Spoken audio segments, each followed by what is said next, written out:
आज के समय में सबसे बड़ा रोग अगर कोई है तो वह बाहर की बीमारी नहीं बल्कि भीतर की अशांति है। मन का बेचैन होना, बिना कारण घबराहट, छोटी छोटी बातों पर गुस्सा, नींद का न आना, हर समय कुछ खो देने का डर और यह एहसास कि सब कुछ होते हुए भी कुछ खाली सा ताहा है। बहुत लोग इसे स्ट्रेस कहते हैं, कोई एंजाइटी कह देता है, कोई डिप्रेशन का नाम दे देता है, लेकिन असल में यह आत्मा की पुकार है। यह वह पुकार है जो शिव से कहती है, अब बहुत हो गया, अब मुझे शांति चाहिए। ऐसे ही समय में जब इंसान चलते फिरते महादेव का नाम लेना शुरू करता है तो उसे खुद भी पता नहीं चलता कि कब भीतर कुछ बदलने लगता है। शुरुआत में तो लगता है बस ओम नमः शिवाय ही तो बोल रहे हैं, इससे क्या होगा। लेकिन धीरे धीरे मन का शोर कम होने लगता है। जो दिमाग पहले 100 बातों में उलझा रहता था वह अब थोड़ी देर के लिए शांत होने लगता है। यह कोई चमत्कार नहीं, यह शिव का नियम है। मन को अगर कोई सहारा दे दिया जाए तो वह भटकना छोड़ देता है और शिव का नाम मन का सबसे बड़ा सहारा है। जो लोग चलते फिरते शिव नाम जप करते हैं उनके जीवन में सबसे पहला बदलाव मन में आता है। मन जो पहले हर बात पर तुरंत प्रतिक्रिया करता था अब ठहर कर सोचने लगता है। गुस्सा उतनी जल्दी नहीं आता, निराशा पहले जैसी भारी नहीं लगती, जो बातें पहले रात रात भर सोने नहीं देती थीं, अब वही बातें हल्की सी लगने लगती हैं। मन की अव्यवस्था धीरे धीरे सुलझने लगती है। शिव नाम जप मन के भीतर जमा उस शोर को शांत करने लगता है जो सालों से भीतर बज रहा होता है। इसके बाद एक बदलाव ऐसा आता है जिसे लोग बाहर से देखने लगते हैं। चेहरे पर एक अलग सा निखार आने लगता है। यह कोई कल्पना नहीं है, यह शिव तत्व का प्रभाव है। जब मन शांत होता है तो शरीर में तनाव के हार्मोन कम होने लगते हैं, सांस गहरी होती है, चेहरे की मांसपेशियां ढीली होती हैं, आंखों में चमक लौट आती है। लोग खुद पूछने लगते हैं कि क्या लगाया है, कौन सी क्रीम इस्तेमाल करते हो।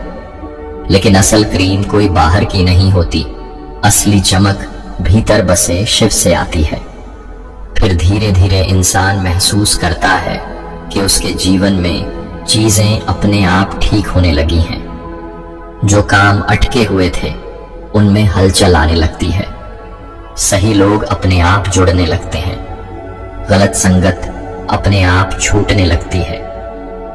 शिव नाम जप इंसान के भीतर एक चुंबकीय ऊर्जा पैदा करता है। यह ऊर्जा उसी तरह काम करती है जैसे गंगा का जल, साफ, शांत और मार्ग दिखाने वाला। जिंदगी में अवसर पहले भी होते हैं लेकिन अशांत मन उन्हें देख नहीं पाता। जब मन शिव में टिकता है तब वही अवसर साफ दिखाई देने लगते हैं। शिव नाम जप का एक बहुत गहरा प्रभाव यह होता है कि नकारात्मकता धीरे धीरे दूर होने लगती है। कम फ्रीक्वेंसी वाले रिश्ते, हर समय शिकायत करने वाले लोग, झगड़े कराने वाली संगत, बेवजह डर फैलाने वाले लोग, ये सब अपने आप जीवन से बाहर होने लगते हैं। यह कोई लड़ाई करके नहीं होता, बस दूरी बन जाती है। आपका मन अब उन चीजों में ऊर्जा देना बंद कर देता है जो आपको नीचे खींचती हैं, और यह सब शिव की कृपा से अपने आप होता है। इसके साथ साथ नींद सुधरने लगती है, ओवर थिंकिंग कम होने लगती है, सांस की गति अपने आप धीमी हो जाती है, और जब सांस ओम नमः शिवाय के साथ चलती है तो नींद अपने आप गहरी हो जाती है। कई लोग कहते हैं कि हमने कोई अलग उपाय नहीं किया, बस शिव नाम जप शुरू किया और नींद ठीक हो गई, क्योंकि नींद की सबसे बड़ी दुश्मन चिंता है और शिव का नाम चिंता की जड़ को काट देता है। जैसे जैसे शिव नाम जप गहरा होता है वैसे वैसे इंसान की अंतर्ज्ञान शक्ति बढ़ने लगती है।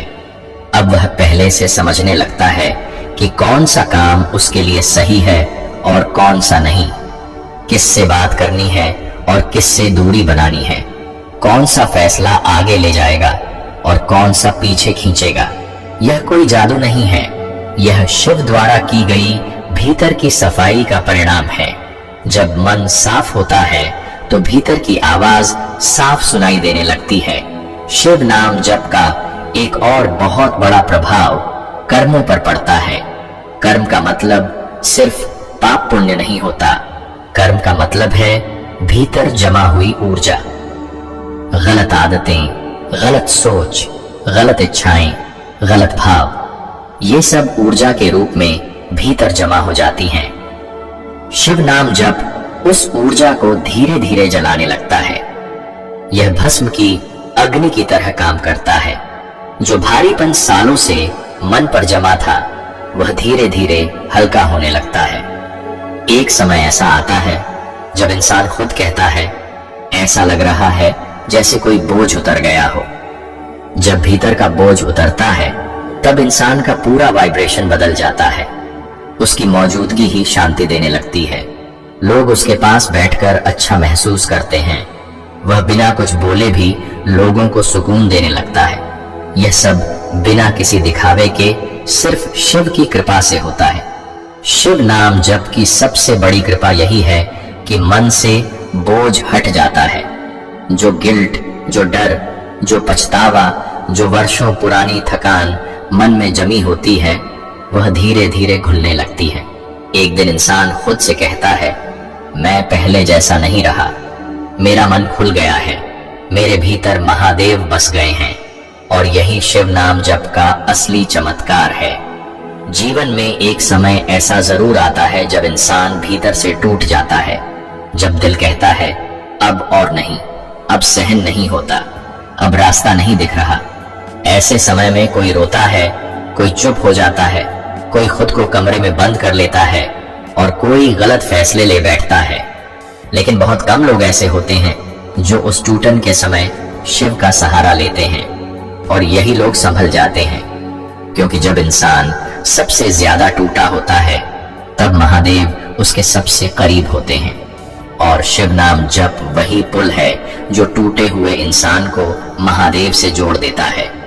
आपने भी देखा होगा कि जो लोग अंदर से खाली होते हैं वही सबसे तेजी से ओम नमः शिवाय पकड़ते हैं, क्योंकि उस समय जो शांति चाहिए वह कोई इंसान नहीं दे सकता, वह सिर्फ महादेव का नाम देता है।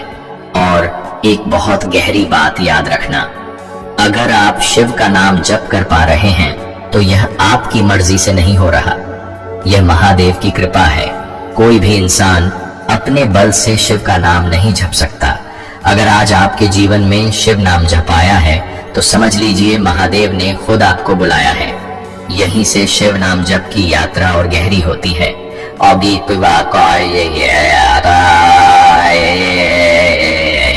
जब इंसान नाम जप करते करते थोड़ा ठहरना सीख लेता है तब उसके भीतर एक नई यात्रा शुरू होती है।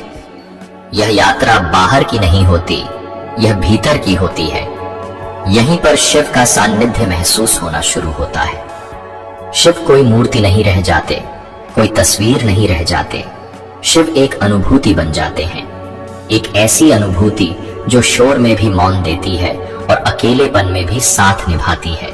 शिव का नाम जब सांसों से जुड़ जाता है तब इंसान को पहली बार समझ आता है कि ध्यान क्या है।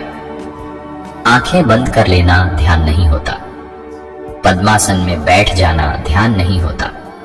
ध्यान वह अवस्था है जब मन के भीतर उठने वाली तरंगें धीरे धीरे शांत हो जाती हैं, जब इच्छाएं कमजोर पड़ने लगती हैं, जब विचार आते तो हैं लेकिन पकड़ नहीं बना पाते। और यह सब जबरदस्ती नहीं होता, यह अपने आप होता है। नाम जप करते करते एक समय ऐसा आता है जब शिव का स्वरूप भीतर उभरने लगता है, कभी ध्यान में, कभी सपने में, कभी बस एक झलक की तरह। और कई बार कोई रूप भी नहीं दिखता, बस एक गहरी शांति महसूस होती है। ऐसी शांति जो शब्दों में नहीं बताई जा सकती, ऐसी शांति जिसमें रोने का भी सुख होता है। शिव का मार्ग आसान नहीं है, लेकिन यह सबसे सच्चा मार्ग है। इस मार्ग पर चलने वाले को उतार चढ़ाव से गुजरना ही पड़ता है। कभी भक्ति की ऐसी लहर उठती है कि लगता है अब सब कुछ मिल गया। मन हल्का हो जाता है। दुनिया की इच्छाएं फीकी लगने लगती हैं। लगता है जैसे अंदर का सारा अंधेरा खत्म हो गया हो। यह अवस्था बहुत सुंदर होती है, लेकिन यहीं रुक जाना खतरे की बात होती है। फिर एक समय ऐसा भी आता है जब सब कुछ सूखा सूखा लगने लगता है। न भजन में मन लगता है, न दुनिया में रुचि रहती है। अजीब सी बेचैनी, घबराहट और खालीपन छा जाता है। यह अवस्था साधक के जीवन में जरूर आती है, और यही वह समय होता है जब अधिकतर लोग रास्ता छोड़ देते हैं। उन्हें लगता है कि यह मार्ग काम नहीं कर रहा, लेकिन असल में यही वह समय होता है जब शिव साधक को भीतर से परखते हैं। शिव कभी जल्दी कुछ नहीं देते। वह पहले छीनते हैं। वह अहंकार छीनते हैं। वह दिखावे की भक्ति छीनते हैं। वह यह भावना छीनते हैं कि मैं कुछ कर रहा हूं, और जब यह सब छिन जाता है तब इंसान खाली हो जाता है, और खाली इंसान में ही शिव उतरते हैं। इसलिए जब मन भारी हो, जब भक्ति में रस न आए, जब साधना बोझ लगे, तब डरना नहीं चाहिए। तब नाम जप को और मजबूती से पकड़ना चाहिए, बिना सवाल किए, बिना शिकायत किए। बस शिव का नाम लेते रहना चाहिए। अच्छी संगत का यहाँ बहुत बड़ा महत्व है। सत्संग केवल कथा सुनना नहीं होता। सत्संग का मतलब है ऐसे लोगों के बीच रहना जिनका मन भगवान की तरफ झुका हुआ हो, क्योंकि मन बहुत जल्दी रंग बदलता है। गलत संगत मिल जाए तो साधक भी भटक जाता है, और सही संगत मिल जाए तो गिरता हुआ भी संभल जाता है। शिव के मार्ग पर चलने वाले को दिखावे से बहुत बचना चाहिए। तिलक लगाना, माला पहनना, नियम से स्नान करना, यह सब गलत नहीं है। गलत तब होता है जब यह सब लोगों को दिखाने के लिए किया जाए। शिव दिखावे से बहुत दूर हैं। वह सिर्फ भाव देखते हैं। अगर भीतर अहंकार है कि लोग मुझे भक्त समझें, ज्ञानी समझें, तो समझ लीजिए साधना कमजोर हो रही है। सच्चा भक्त वह होता है जो भीतर से जानता है कि वह अभी बहुत छोटा है, जो हर दिन खुद को शिव के चरणों में और झुका हुआ पाता है, जो किसी की निंदा से विचलित नहीं होता, जिसे कोई कुछ कह दे और भीतर शांति बनी रहे, वही असली परीक्षा होती है। अगर कोई आपको घमंडी कह दे, पाखंडी कह दे और भीतर कुछ न हिले, तो समझिए साधना सही दिशा में है।